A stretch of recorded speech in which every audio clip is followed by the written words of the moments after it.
ये आकाशवाणी रायपुर है। प्रादेशिक समाचार बुलेटिन के साथ मैं अभिलाषा शुक्ला।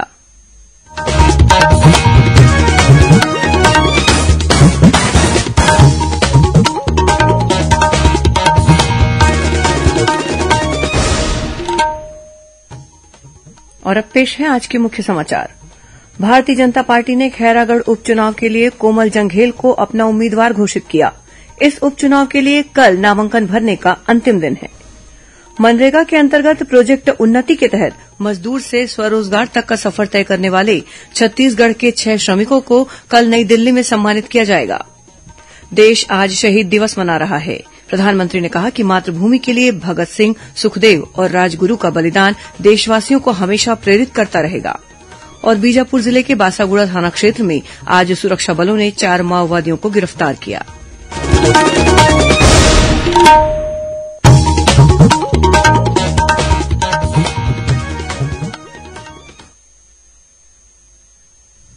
अब समाचार विस्तार से। भारतीय जनता पार्टी ने खैरागढ़ उपचुनाव के लिए कोमल जंघेल को अपना उम्मीदवार घोषित किया है। वे 2 बार खैरागढ़ से विधायक और भाजपा कार्यकाल में संसदीय सचिव रह चुके हैं। कोमल जंघेल वर्तमान में भाजपा के अन्य पिछड़ा वर्ग प्रकोष्ठ के राष्ट्रीय कार्यकारिणी सदस्य हैं। वहीं जनता कांग्रेस छत्तीसगढ़ ने भी खैरागढ़ उपचुनाव के लिए अपने प्रत्याशी के नाम की घोषणा कर दी है। पार्टी ने नरेन्द्र सोनी को चुनावी मैदान में उतारा है। पेशे से अधिवक्ता नरेन्द्र सोनी दिवंगत विधायक देवव्रत सिंह के बहनोई हैं। इस बीच खैरागढ़ उपचुनाव के लिए नामांकन पत्र भरने की प्रक्रिया जारी है। आज कांग्रेस प्रत्याशी यशोदा वर्मा ने मुख्यमंत्री भूपेश बघेल की मौजूदगी में अपना नामांकन भरा। वहीं अब तक डेमोक्रेटिक लेबर पार्टी, गोंडवाना गणतंत्र पार्टी और अंबेडकर पार्टी से भी उम्मीदवारों ने नामांकन पत्र जमा किया है। आज तक कुल 5 नामांकन पत्र दाखिल हो चुके हैं। नाम निर्देशन पत्र दाखिल करने की कल अंतिम तिथि है। 25 मार्च को नामांकन पत्रों की जांच होगी और 28 मार्च तक उम्मीदवार अपना नाम वापस ले सकेंगे। इधर 12 अप्रैल को होने वाले खैरागढ़ उपचुनाव में मतदान के लिए सामान्य प्रशासन विभाग ने संबंधित क्षेत्र में सार्वजनिक अवकाश घोषित कर दिया है। इस बीच भारत निर्वाचन आयोग ने खैरागढ़ उपचुनाव के लिए आईएएस शांतनु पी गोटमारे को सामान्य प्रेक्षक नियुक्त किया है। राजनांदगांव के नागरिक उप निर्वाचन के संबंध में श्री गोटमारे से स्टेशन रोड स्थित सर्किट हाउस में प्रतिदिन अपराह्न 3 बजे से शाम 5 बजे तक मिल सकते हैं। महात्मा गांधी राष्ट्रीय ग्रामीण रोजगार गारंटी अधिनियम मनरेगा के अंतर्गत मजदूर से स्वरोजगार तक का सफर तय करने वाले प्रोजेक्ट उन्नति के 75 हितग्राहियों को कल नई दिल्ली में सम्मानित किया जाएगा। इनमें छत्तीसगढ़ के 6 श्रमिक भी शामिल हैं। केंद्रीय ग्रामीण विकास और पंचायती राज मंत्री गिरिराज सिंह कल इन हितग्राहियों को सम्मानित करेंगे। गौरतलब है कि इन श्रमिकों को प्रोजेक्ट उन्नति के माध्यम से कौशल विकास का प्रशिक्षण देकर स्वरोजगार के लिए तैयार किया गया है। प्रदेश में ये सम्मान पाने वालों में धमतरी जिले की नीतू साहू और फूलवंती कंवर, गरियाबंद जिले की गीतांजलि ध्रुव और ओमेश्वरी कंवर, कोरिया जिले के कृष्ण कुमार और महासमुंद जिले के बिमल साव शामिल हैं। देश आज शहीद दिवस मना रहा है। भारत की आजादी की लड़ाई में प्राणों की आहुति देने वाले देश के महान वीर सपूतों भगत सिंह, सुखदेव और राजगुरू को आज श्रद्धांजलि दी जा रही है। आज ही के दिन इन वीर सपूतों को फांसी दी गई थी। प्रधानमंत्री नरेन्द्र मोदी ने शहीद दिवस पर भगत सिंह, सुखदेव और राजगुरू को श्रद्धांजलि अर्पित की है। एक ट्वीट संदेश में श्री मोदी ने कहा है कि मातृभूमि के लिए उनका बलिदान देशवासियों को हमेशा प्रेरित करता रहेगा। इधर छत्तीसगढ़ के मुख्यमंत्री भूपेश बघेल ने अमर शहीद भगत सिंह, राजगुरू और सुखदेव के शहादत दिवस पर उन्हें नमन किया है। रायपुर स्थित निवास कार्यालय में आज उन्होंने इन अमर शहीदों के चित्रों पर पुष्प अर्पित कर उन्हें श्रद्धांजलि दी। श्री बघेल ने कहा कि इन अमर शहीदों का बलिदान युगों युगों तक भारतीय जनमानस में देशभक्ति की भावना जागृत करता रहेगा। नेहरू युवा केंद्र संगठन आजादी का अमृत महोत्सव के अंतर्गत आज देश के सभी 623 जिलों में शहीद दिवस मना रहा है। वर्ष 1931 में आज ही के दिन भगत सिंह, राजगुरू और सुखदेव को फांसी दी गई थी। इन युवा क्रांतिकारियों के बलिदान की स्मृति में प्रत्येक वर्ष 23 मार्च को शहीद दिवस मनाया जाता है। केंद्रीय युवा कार्य मंत्रालय ने बताया कि नेहरू युवा केंद्र क्रांतिकारियों को श्रद्धांजलि थीम पर आधारित इस दिवस का आयोजन कर रहा है। इसका उद्देश्य स्वाधीनता सेनानियों के जीवन, कार्य और दर्शन के माध्यम से युवा पीढ़ी में कृतज्ञता, गर्व, सम्मान और कर्तव्य भावना का संचार करना है। मंत्रालय ने कहा कि वीर क्रांतिकारियों की गाथाएं युवाओं में देशभक्ति और राष्ट्रीयता की भावना जगाएगी तथा उन्हें राष्ट्र निर्माण के लिए प्रेरित करेगी। संघ लोक सेवा आयोग यूपीएससी की मुख्य परीक्षा में छत्तीसगढ़ के 8 छात्रों का चयन इंटरव्यू के लिए हुआ है। मुख्यमंत्री भूपेश बघेल ने चयनित सभी छात्रों को बधाई देते हुए उनके उज्जवल भविष्य की कामना की है। उन्होंने चयनित छात्रों के हित में एक बड़ा फैसला लेते हुए यह भी घोषणा की है कि जो बच्चे दिल्ली में इंटरव्यू देने जाएंगे उनके छत्तीसगढ़ सदन में रुकने और भोजन की मुफ्त सुविधा छत्तीसगढ़ सरकार द्वारा दी जाएगी। प्रादेशिक समाचार आप आकाशवाणी रायपुर से सुन रहे हैं। छत्तीसगढ़ की खबरों से है आपका वास्ता और खबरों की विश्वसनीयता से है हमारा वास्ता।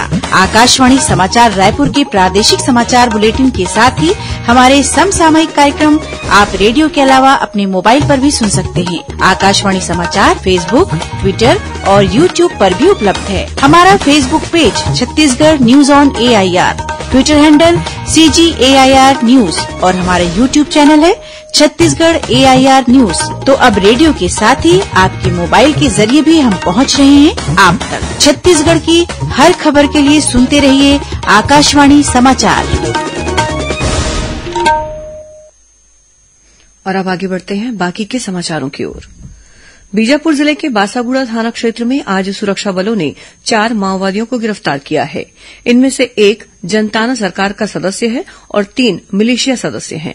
इन माओवादियों पर आगजनी, हत्या और लूट की घटनाओं में शामिल रहने का आरोप है। उधर गरियाबंद जिले में माओवादियों द्वारा एक ग्रामीण की पिटाई करने का मामला सामने आया है। मिली जानकारी के मुताबिक अमलीपदर क्षेत्र के खरीपथरा निवासी धनीराम को उसके घर से कल देर रात कुछ हथियारबंद माओवादी अपने साथ ले गए। इसके बाद माओवादियों ने उसकी पिटाई कर उसे गांव के बाहर छोड़ दिया। सुबह ग्रामीणों ने इसकी सूचना पुलिस को दी। इसके बाद पुलिस ने मामला दर्ज कर गंभीर रूप से घायल धनीराम को अस्पताल में भर्ती कराया है। कल विश्व क्षय दिवस है। पूरी दुनिया इस साल विश्व क्षय दिवस invest to end TB save lives की थीम पर मनाया जा रहा है। वर्ष 2023 तक छत्तीसगढ़ को टीबी मुक्त राज्य बनाने के लिए स्वास्थ्य विभाग द्वारा अनेक कदम उठाए जा रहे हैं। इसके तहत प्रदेश में पीएचसी, सीएचसी और जिला अस्पतालों में टीबी का निःशुल्क इलाज की सुविधा दी जा रही है। क्षय नियंत्रण कार्यक्रम के राज्य नोडल अधिकारी डॉक्टर धर्मेन्द्र गहवई ने बताया कि प्रदेश में टीबी मरीजों की पहचान के लिए डोर टू डोर कैंपेन चलाया जा रहा है। इसके तहत अब तक 2 करोड़ 63 लाख से अधिक लोगों की स्क्रीनिंग की गई है, जिनमें से 2300 व्यक्तियों में टीबी के लक्षण मिले हैं। इंदिरा गांधी कृषि विश्वविद्यालय अयोध्या स्थित पुरारी सीड्स कंपनी को देवभोग धान के 120 क्विंटल बीज उपलब्ध कराएगा। ये बीज उत्तर प्रदेश में अयोध्या और आसपास के 1200 एकड़ में लगाए जाएंगे। कंपनी द्वारा विश्वविद्यालय से खरीदे गए ये बीज अयोध्या के किसानों को फसल उत्पादन के लिए वितरित किए जाएंगे। कंपनी के संचालक ने बताया कि देवभोग चावल का उपयोग श्री रामलला के भोग के लिए करने के संबंध में उनकी श्रीराम जन्मभूमि न्यास के अधिकारियों से चर्चा भी हुई है। युवाओं, महिलाओं, अनुसूचित जाति, अनुसूचित जनजाति और अन्य पिछड़ा वर्ग के लोगों को स्वरोजगार के प्रति जागरूक करने के उद्देश्य से कल 24 मार्च को दुर्ग स्थित बीआईटी कॉलेज में एक कार्यक्रम का आयोजन किया जाएगा। यह कार्यक्रम आजादी के अमृत महोत्सव के तहत होगा। इसका आयोजन केंद्रीय सूक्ष्म, लघु और मध्यम उद्यम मंत्रालय, लघु उद्योग भारती छत्तीसगढ़ प्रांत, Dalit Indian chambers of commerce and industries और छत्तीसगढ़ चैप्टर के सहयोग से किया जाएगा। कार्यक्रम में वित्तीय और प्रौद्योगिकी उन्नयन सहायता के साथ ही कई अन्य विषयों पर विस्तार से जानकारी दी जाएगी। 43वीं राष्ट्रीय महिला फुटबॉल प्रतियोगिता आज से कोरबा में शुरू हो गई है। भारतीय महिला फुटबॉल महासंघ के राष्ट्रीय सचिव शेख मोहम्मद जावेद ने बताया कि 31 मार्च तक चलने वाली इस चैंपियनशिप में 17 राज्यों की टीमें हिस्सा ले रही हैं। स्पर्धा के तहत 36 मैच खेले जाएंगे। वहीं बेंगलुरू में आयोजित नेशनल पुश पुल चैंपियनशिप में गोल्ड मेडल लाकर प्रदेश का नाम रोशन करने वाले दुर्ग जिले के उद्धव शर्मा ने आज जिला कलेक्टर डॉक्टर सर्वेश्वर नरेन्द्र भूरे से मुलाकात की। गौरतलब है कि प्रतियोगिता में उद्धव शर्मा ने 110 किलोग्राम वर्ग में हिस्सा लिया था। उन्होंने 285 किलोग्राम वजन उठाया था। रायपुर के पंडरी स्थित छत्तीसगढ़ हाट परिसर में कल से राज्य स्तरीय खादी प्रदर्शनी शुरू हो गई है। 31 मार्च तक चलने वाली इस प्रदर्शनी का आयोजन खादी और ग्रामोद्योग बोर्ड द्वारा किया जा रहा है। प्रदर्शनी में परंपरागत खादी, रेशम और हथकरघा वस्त्रों को शामिल किया गया है। इसके अलावा बनारसी, चंदेरी, भागलपुरी और राजस्थानी वस्त्रों तथा कलात्मक वस्तुओं को भी प्रदर्शनी में रखा गया है। यह प्रदर्शनी सुबह 11 बजे से रात 9 बजे तक खुली रहेगी। प्रदर्शनी स्थल पर विभिन्न प्रकार के छत्तीसगढ़ी व्यंजनों का भी आनंद लिया जा सकता है। साथ ही हर दिन सांस्कृतिक कार्यक्रम भी आयोजित किए जा रहे हैं।